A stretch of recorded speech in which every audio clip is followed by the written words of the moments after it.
Very good morning, good afternoon, good evening, my dear friends. I am Raghunandan Sengupta from IME department, IIT Kanpur, and this is the TQM1 lecture, and we are doing the course, and we are doing the 20th lecture today, which if you consider 5 lectures in 1 week, so technically it should be the 4th week ending.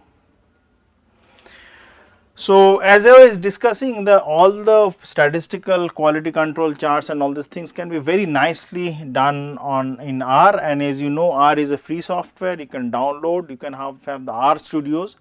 So, R Studios, if you look, that it will give you a very good feel, that it looks like a very interactive Windows with all the commands can be recalled by the help menu, and it will really help you in basically trying to write small R commands and do the work, and it can be taken up on a bigger scale also.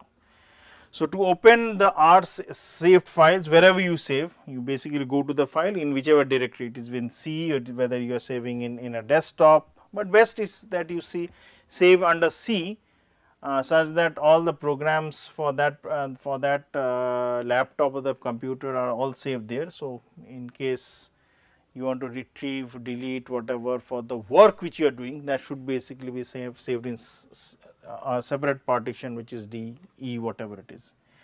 So, you go to the file, open the file, and then select the files you want to open or install. So, you run the command, select the portion that will run, and then you basically start on the program, control enter, and then the code can be run. So, once you run the code, the results can be found out.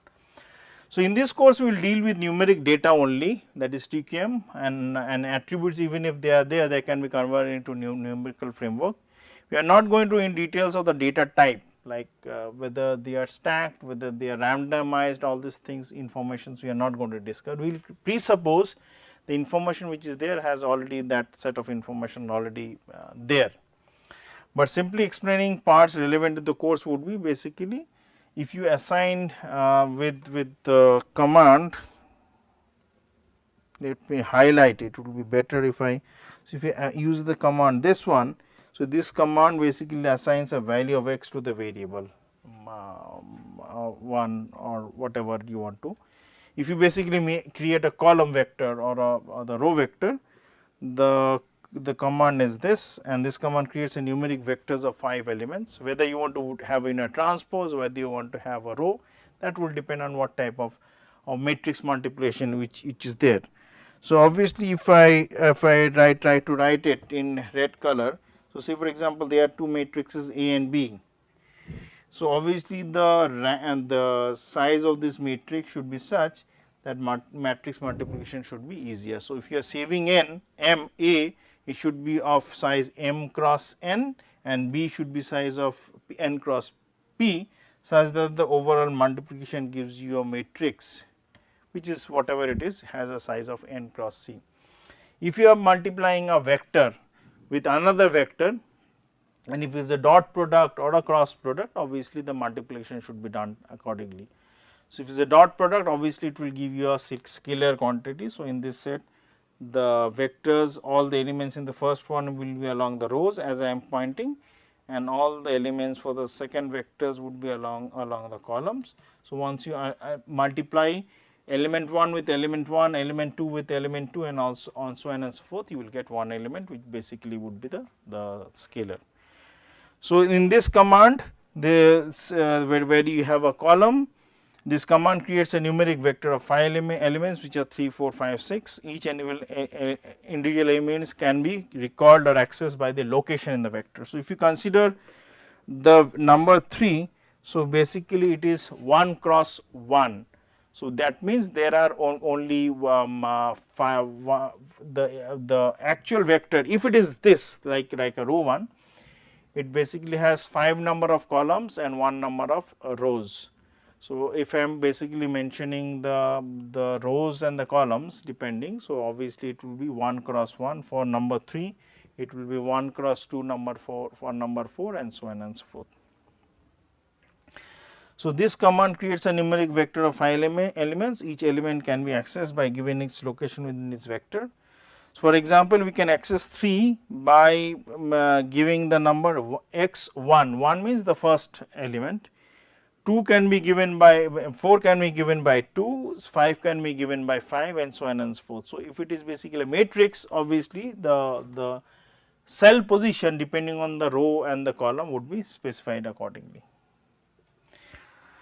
The smallest index would always be when you are basically trying to analyze the index concept. So, the smallest index would be 1, which would be for the first element. We can find the length of an unknown vector also by the length function, and we can and if you want, if you have a vector or a scale or a row vector or a column vector, accordingly you can specify the length of x, which is the vector, and it will give you the number of elements which are there.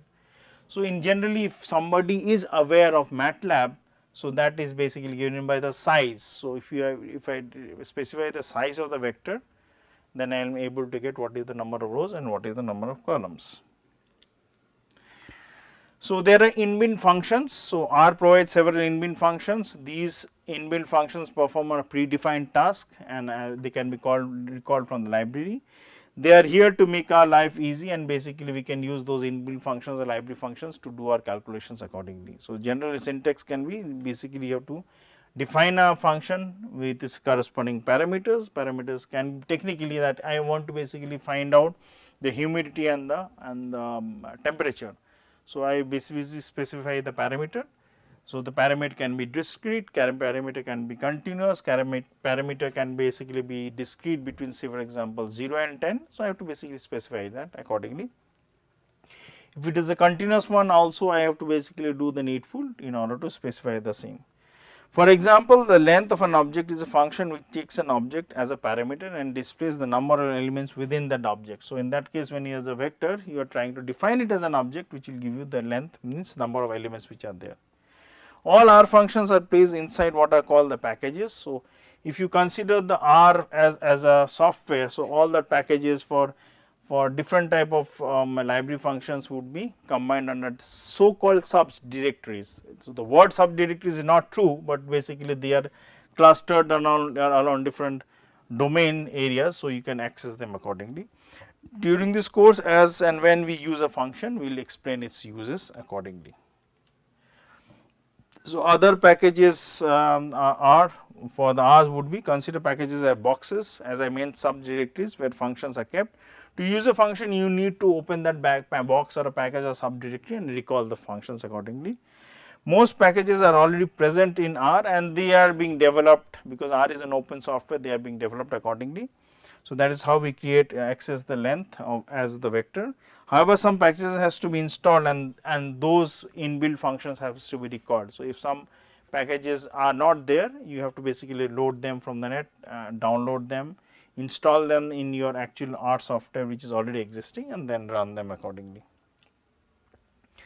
Coming back to the matrix notation which was discussing, sometimes we have to create numerical matrices also. A matrix is basically of a dimension of vectors. So, it will be m cross n depending on the rows and the columns. So, to create a vector with 2 rows and 2 columns, you basically specify a matrix. That is the syntax when you are trying to basically specify the matrix. So, and we name the number of rows and n rows is 2, that will create the number of rows as 2 and it will create the number of columns as 2. So, once it is a 2 cross 2, obviously you can input the data and to fill up the matrix accordingly it can be done. So, obviously remember the first element would be the number of rows, second element would be the number of columns.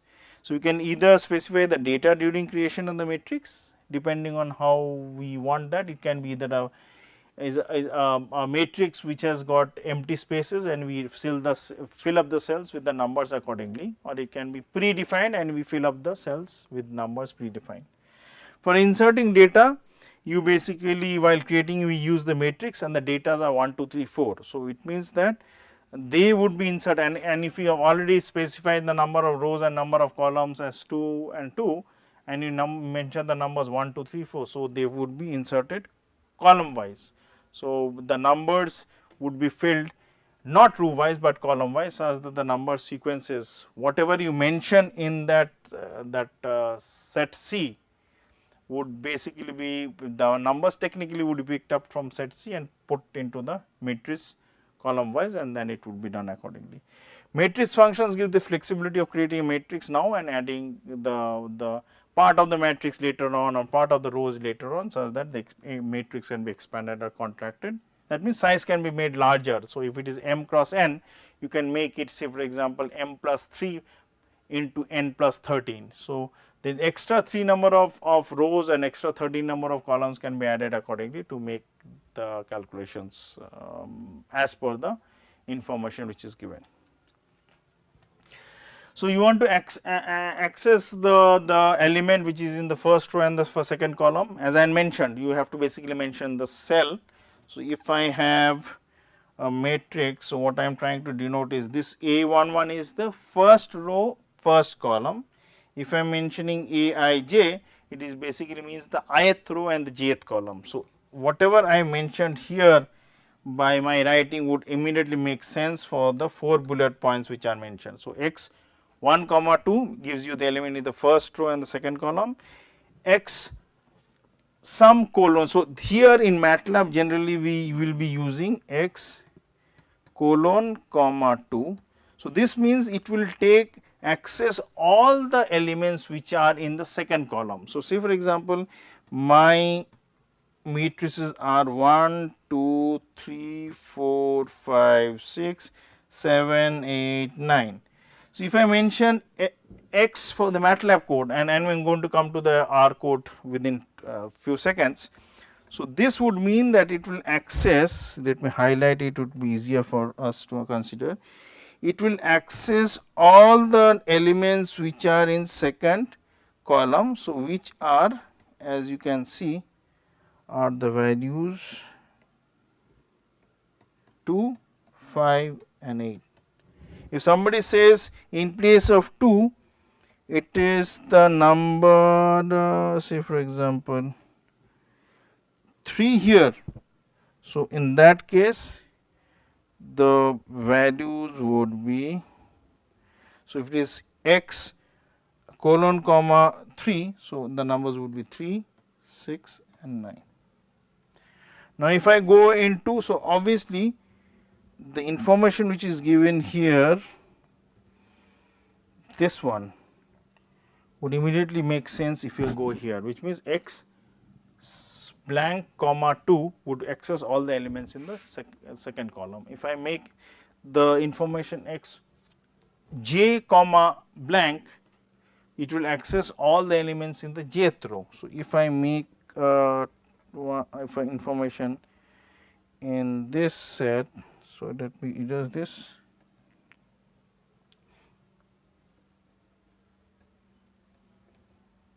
Which will now access, let me change the color, so this will be 7, 8 and 9. So, this will go as per the norm.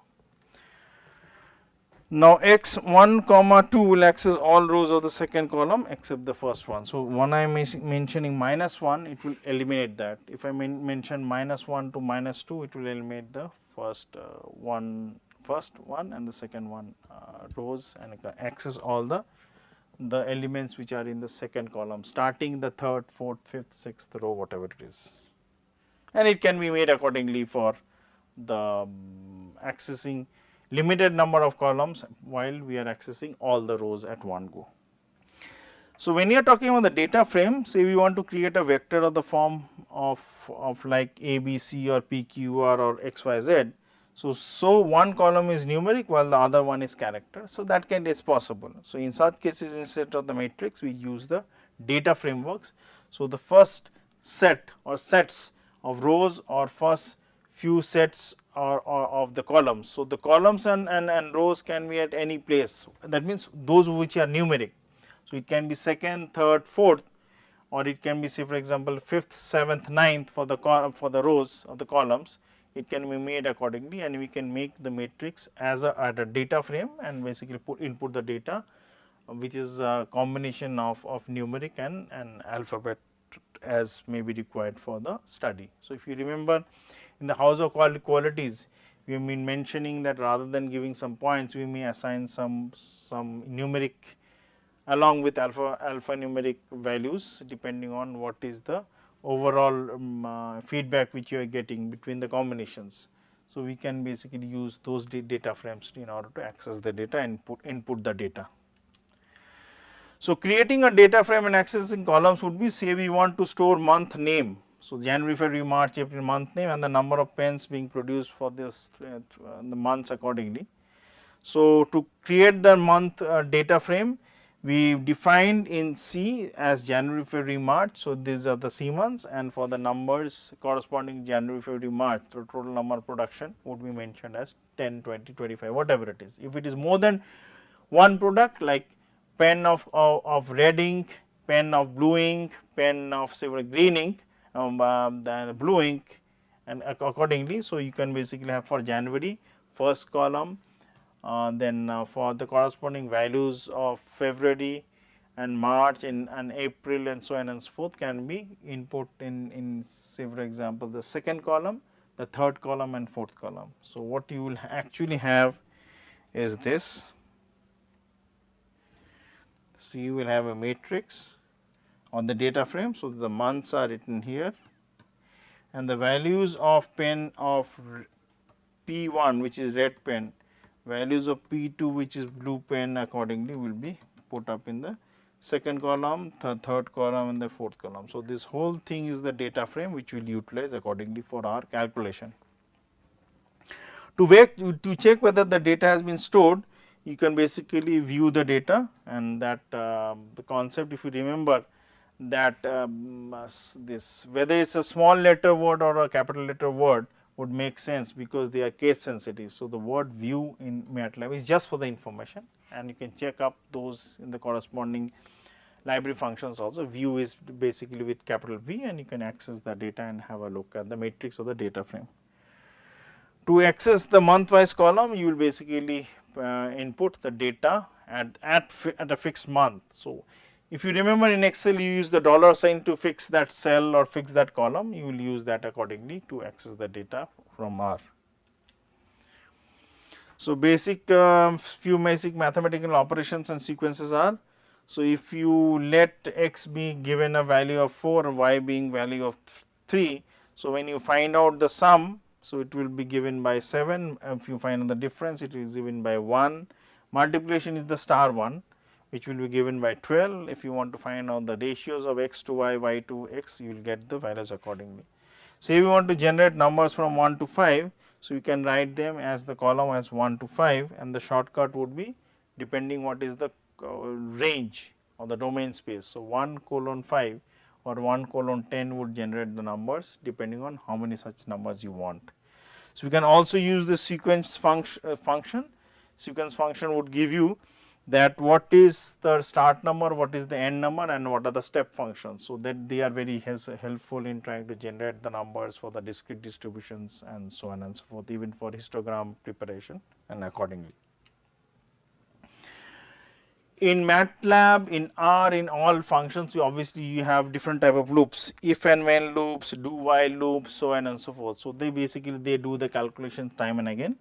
So, for the loop function, a loop is used when you want to repeat some sequence of steps or sequence of functions for a finite amount of time. So, depending on the counter of I changing from 1 to n or j changing from 1 to k, you can basically have different type of loops accordingly, but only remember which is applicable for all programming and all logic is that the loops should basically have a sequence as a logical concept or basically coming back to the source from where they start, which everybody is aware, but still I would like to mention because that becomes very problematic when the loop is not working and then you find out that the logic of the sequence of the loop is syntax wise is making sense, but when you go into the logical framework it does not make sense. Like say for example, if you have a do while loop, then obviously any other loops of if then loops should come in such a framework that the concentration of the loops are done such that one loop is operated, then only the final results of that inner loop is basically given as an input for the second layer, and the output of the second layer is given as an input for the third layer, and so on and so forth. So, there is no cutting of the loops such that if there is cutting of the loops or crisscrossing of the loops, then it becomes a problem that the logical sequence is broken. So, this is a very important point which I want to mention, not specific to R, not specific to MATLAB, but these problems occurs when you are basically trying to make programming for the study of whether TQM1 or TQM2, whatever it is. So, be very careful about that. So, when you are making the syntax would be for conditions, whatever the for conditions are, conditions can be repeated, and the sequences of the steps can be repeated accordingly depending on the if and then do while loop for conditions. So, let there be example, consider that x is 3, 4, 5 and you want to add 1 to all of them. So, 3 would become 4, 4 would become 5, 5 would become 6. So, what you do is that for recall the number in that vector means either row vector or column vector, and basically that would be repeated 3 number of times. So, that is why it is given as a length of x, and then that x ith one. So, x is the is what is the number which is being called, and which place is basically denoted by I. Now, I would take all the values starting from 1 to the length. So, when I is 1, it will be 3, 3 would be added with 1, it becomes 4. When I is 2, once the first step is completed, that I increases by 1 unit and it becomes the second one. So, now you will the computer will ask as per the logic that what is x2. So, x2 is now 4, 4 will be incremented by 1 and it becomes 5. Once this whole sequence is over, then I would be increased to the next level, which will be 2 plus 1 3. So, as it is doing at each step, it is basically trying to find out whether it is exceeded or at the limit or what is the length of the column. So, now it sees that the column length has been reached, so which is the third element. So, now I will be 3. So, corresponding to the number x3 would be called, which is 5, and x5 would be incremented by 1. So, hence it will become 6. So, we will come back to the packages R later on as we do the problem. So, now we will start with this basic statistical process control tables and charts. The statistical process control, or which is SPC, basically monitors the production of the defect and tries to prevent poor quality. We are interested to find out some sample from the total population and use control charts to study how the sample is performing with respect to the production process, and try to find out whether there are aberrations which needs to be corrected. Now, variabilities is basically inherent in any process. They can be natural or common cause. Special or assignable causes would also be there, but we need to take corrective actions accordingly. So, they provide a statistical signal when assignable causes are present, and assignable causes can be studied in more detail such that corrective actions can be taken. So, we need to basically detect and eliminate the assignable causes, which are the causes of variance. So, obviously white noise would be there, which is non-assignable causes which are inherent in the system. We may not be able to do away with that. When you are basically taking a random reading, obviously there would be variations. So, what we want to understand and what is the essence of total quality management or quality control is basically to limit the overall assignable causes as low as possible and try to take preventive actions for the same. Now, variability can be coming from random causes, which can be common causes inherent in a process. They can be eliminated only through improvement in the systems, and non-random causes would be some special causes. They are due to identified factors which can be identified and correction steps can be taken, can be modified through operator or management actions, hence the quality overall scheme can be improved. Random or natural variations are, natural variations in production process are there, these are to be expected. So, output measures can follow a probability distribution. For any distribution, there is a measure of central tendency and obviously their dispersion, but we should be aware and take corrective actions accordingly. Non-random or assignable variations are there. So, variations that can be traced to a specific reason like the flow of coolant is not proper, or there are some problem in the machinability of the machine, or the humidity is very high, or temperature is very high, or the raw materials which is being used has some problem. So, those would be some defects would be coming out, which we can take corrective actions accordingly.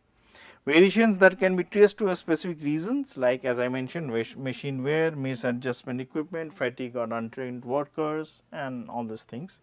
The objective is to discover those assignable causes and take corrective actions and eliminate them accordingly. Now, quality measures can both be variables and can be attributes. Attributes are some characteristics which technically you will give some qualitative definition, and variables are quantitative one which you can study. So, attribute is a characteristic of the product that can be evaluated with a discrete response: good, bad, or hot, very hot, cold, very cold, humidity percent very high, average, low, and so on and so forth. They can be studied. While a variable is or characteristics of product that can be continuous or that can be measured. So, it can be weight, length, humidity, it can be temperature, it can be speed, whatever you want to study. So, the types of data would be, as I said, variables. So, they be characteristics that can be take any real values, may be in whole or in fractional numbers, they can be continuous random variables, and they can be discrete also. We will study that later. While on the other hand, for the attributes they are defect related characteristics. So, those are characteristics, some attributes, some qualitative information.